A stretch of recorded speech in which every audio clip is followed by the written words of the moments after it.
महाभारत में भगवान श्री कृष्ण द्वारा अर्जुन को दिए गए वचन आज भी हमारे जीवन के लिए बहुत उपयोगी हैं। अगर मनुष्य इन वचनों को आत्मसात कर ले तो उसका जीवन अवश्य ही सफल हो जाएगा। आज यहाँ हम ऐसे ही 15 अनमोल वचनों के बारे में जानेंगे।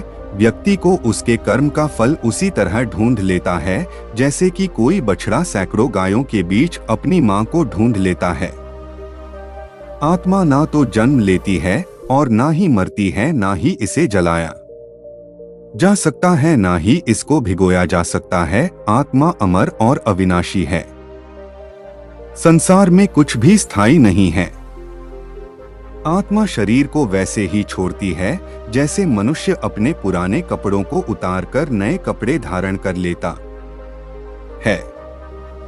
व्यक्ति का सुख दुख, मान अपमान, लाभ हानि का एहसास करना मन की शरारत है। आत्मा का इससे कोई लेना देना नहीं है।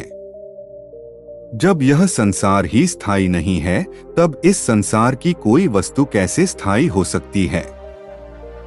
मैं इस संसार के सभी जीवों में विद्यमान हूँ। मैं चींटी में भी हूँ और हाथी में भी। संसार के सारे रिश्ते नश्वर हैं और केवल शरीर से जुड़े हुए हैं। जैसे ही व्यक्ति की मृत्यु होती है और आत्मा शरीर को छोड़ देती है, आत्मा का शरीर से जुड़े रिश्तों से कोई नाता नहीं रहता। मेरे तुम्हारे हम सबके कई जन्म हो चुके हैं। ना तो यह मेरा आखिरी जन्म है और ना ही यह तुम्हारा आखिरी जन्म है। वर्तमान परिस्थितियों में जो तुम्हारा कर्तव्य है वही तुम्हारा सच्चा धर्म है। मैं किसी व्यक्ति के भाग्य का निर्माण नहीं करता और ना ही किसी को कर्म फल देता हूँ। व्यक्ति या जीव के कर्म ही उसके भाग्य का निर्माण करते हैं। क्रोध मनुष्य का सबसे बड़ा शत्रु होता है। क्रोध के कारण मनुष्य की सोचने समझने की शक्ति नष्ट हो जाती है और उस व्यक्ति के पतन में ज्यादा समय नहीं लगता है।